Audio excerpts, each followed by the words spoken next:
Hello children and Jai Hind. Welcome to this next video. This video is based on the calculations based on chemical equation which is commonly known as stoichiometry or stoichiometric calculations.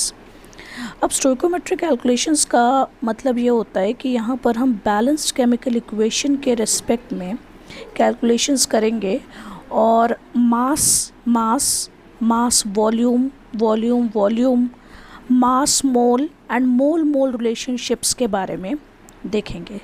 तो इस तरह के calculations की जो सबसे बड़ी requirement है वो ये है कि हमें यहाँ पर सबसे पहले बैलेंस केमिकल इक्वेशन देना पड़ेगा। हम सभी जानते हैं कि balance chemical equation is based on law of conservation of mass. तो बैलेंस केमिकल इक्वेशन जो है हम यहाँ पर यूज़ करेंगे। जनरली क्वेश्चंस में बैलेंस केमिकल इक्वेशन दिया होता है, कहीं कहीं नहीं भी दिया होता है। तो उन क्वेश्चंस में जहाँ बैलेंस केमिकल इक्वेशन नहीं दिया है वहाँ हम बैलेंस केमिकल इक्वेशन बनाएंगे खुद से और फिर प्रोसीड करेंगे। और अगर दिया है क्वेश्चन में तो हम मोल को मास में या वॉल्यूम में जैसी क्वेश्चन की रिक्वायरमेंट है उस हिसाब से चेंज करेंगे। तो इस तरह के क्वेश्चंस के लिए मैंने 2-3 एग्जांपल्स आपके लिए लिए हुए हैं। ये भी सिंपल कैलकुलेशंस हैं बिल्कुल। Basic way of calculation is unitary method. जैसे पहला क्वेश्चन है, how many grams of oxygen is required to burn completely 570 grams of octane. Octane एक हाइड्रोकार्बन है और हाइड्रोकार्बन का यहाँ कंबशन हो रहा है। सो अकॉर्डिंग टू बैलेंस, जैसे इस क्वेश्चन में बैलेंस केमिकल इक्वेशन नहीं दिया है तो यहाँ बैलेंस केमिकल इक्वेशन नहीं दिया है तो हम बैलेंस केमिकल इक्वेशन बनाएंगे। और कैसे बनाएंगे, हम ऑक्टेन का कंबशन यहाँ पे लिखेंगे, कंबशन रिएक्शन। तो ये C8H18 ऑक्टेन का फॉर्मूला O2 CO2 + H2O।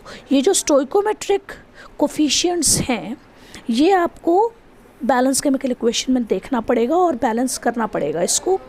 सबसे बड़ी बात है कि किसी भी, यहाँ मैं आपको बता दूं कि कोई भी हाइड्रोकार्बन अगर कंबशन करता है तो उसका एक जनरल केमिकल इक्वेशन होता है। हो सकता है आपने 10th में पढ़ा हो, नहीं पढ़ा है तो यहाँ मैं आपको बता दे रही हूँ। और ये जनरल केमिकल इक्वेशन आप याद रखिएगा क्योंकि आगे भी बहुत जगह आपको काम आएगा। CXHY x + y/4O2 gives x CO2 and y/2 H2O।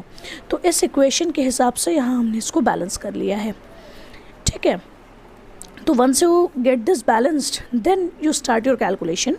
जैसे ये यहाँ पे जो नंबर है ये मोल्स का नंबर है। 2 मोल रिक्वायर्स 25 मोल ऑक्सीजन।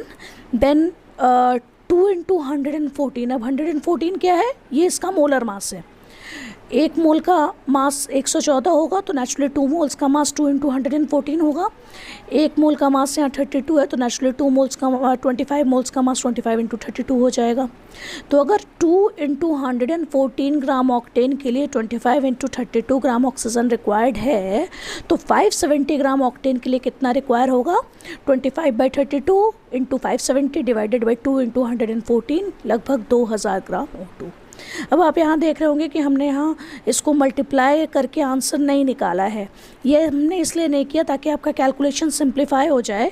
ऐसा करने से आप एक बार में ही जो भी आपका कैलकुलेशन वगैरह है वो कर लेंगे, बार बार आपको मल्टीप्लाई करने की ज़रूरत नहीं होगी। तो कोशिश करिएगा कि इस फॉर्म में ही अपने कैलकुलेशंस आप करें तो बेहतर हो। जहाँ बहुत ज़्यादा रिक्वायरमेंट है वहाँ आप मल्टीप्लाई कर भी सकते हैं, लेकिन अगर इस तरह से आप करेंगे तो समय भी बचेगा और आपका आंसर भी रिलेटिवली सही निकलेगा। तो ये जो क्वेश्चन है, इस क्वेश्चन में आप ध्यान दीजिए, it is mass mole conversion. यहाँ पे हमने मोल को मास में कन्वर्ट किया है और फिर जब मास में कन्वर्ट करके जो मास हमें क्वेश्चन में गिवन है उसके हिसाब से हमने आंसर निकाला है, ठीक है। एक नेक्स्ट एग्जांपल हम लेते हैं। When C4H10 is burnt in excess of oxygen, the following reaction occurs। यहाँ जैसे क्वेश्चन में इक्वेशन दिया हुआ है, सो नो प्रॉब्लम। अब यहाँ आपको क्या निकालना है, what volume of oxygen at NTP is required to burn 36 gram of C4H10। So here it is mass and volume relationship. आपको मास वॉल्यूम में इंटर कन्वर्जन करना है। सबसे पहले आपने बैलेंस केमिकल इक्वेशन इसी तरह से लिखा, इसको ज़रूर लिखेंगे सोल्यूशन में। बगैर बैलेंस केमिकल इक्वेशन लिखे आप कभी भी कैलकुलेशन में प्रोसीड नहीं करेंगे। बैलेंस केमिकल इक्वेशन लिखेंगे और फिर 2 × 13, 2 मोल्स 13 मोल्स। यहाँ चूँकि हमें 36 ग्राम ऑक्टेन की ब्यूटेन की ज़रूरत है, तो हमने यहाँ इसको मास में कन्वर्ट किया। लेकिन ऑक्सीजन हमें वॉल्यूम पूछ रहा है, तो यहाँ हमने इसको वॉल्यूम में कन्वर्ट किया। यहाँ फिर हमने मास नहीं यूज़ किया ऑक्सीजन के लिए, चूँकि 1 मोल हमेशा 22.4 लीटर होता है, तो 13 मोल 13 इंटू 22.4 लीटर होगा। एक मोल का volume is fixed, we know, gram molar volume. यहाँ पे 1 मोल का मास 58 है, तो 2 मोल का मास 2 इंटू 58। नाउ अगर 2 into 58 gram requires 13 into 22.4 litre of oxygen, then 36 gram will require how much oxygen? Again a simple unitary method calculation, और ये कैलकुलेशन करके आपको आंसर 90.37 लीटर्स मिलेगा STP पे। एक और एग्जांपल हम करते हैं, ये वॉल्यूम इंटर कन्वर्जन का एग्जांपल है। In Ostwald process for commercial preparation of HNO3, ammonia gas is burnt in oxygen in presence of platinum catalyst। यहाँ भी आपको बैलेंस केमिकल इक्वेशन क्वेश्चन में दिया हुआ है। ये नाइट्रिक एसिड प्रिपेयर करने का इक्वेशन है ओस्वाल्ड प्रोसेस में। 4NH3 plus 5O2 in platinum, presence of platinum catalyst gives 4NO plus 6H2O। Now question is what volume of O2 and what volume of NO is formed in the combustion of 500 liters of NH3। अगर हम 500 litre ammonia लें तो कितना O2 बनेगा और कितना O2 चाहिए और कितना NO बनेगा। All gases are under the same conditions of temperature and pressure। अब यहाँ हम फिर से वही काम करेंगे, इक्वेशन हम लिख लेंगे यहाँ। Balance chemical equation 4NH3 plus 5O2 platinum catalyst 4NO plus 6H2O। इसका 4 मोल, ऑक्सीजन का 5 मोल, NO का 4 मोल और वाटर यहाँ 6 मोल बन रहा है। तो हमने उसी रेशियो में को वॉल्यूम में कन्वर्ट कर लिया। जिस रेशियो में यहाँ मोल्स हैं उसी रेशियो में हमने वॉल्यूम ले लिया। सपोज़ 4 लीटर ये हो गया, ये 5 लीटर चाहिए, फिर ये 4 लीटर और ये फिर 5 लीटर, क्योंकि सारे गैसेस हैं। और क्वेश्चन में ये दिया हुआ है कि under all gases are measured under similar condition of temperature and pressure.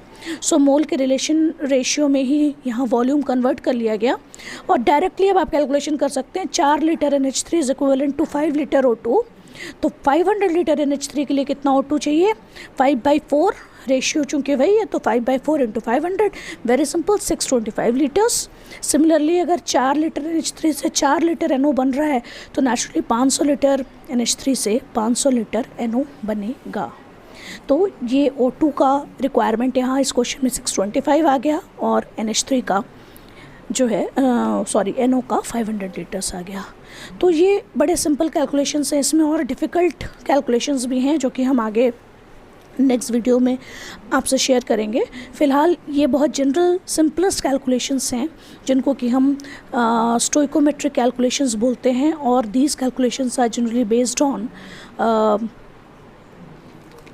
number of moles and interconversion of mass into mole, mass into volume, mole into volume, or mole into mole, and so on. So these calculations are very important, and at first we learn these basic calculations, then we can able to solve the applicative numericals on it as well. Thank you children.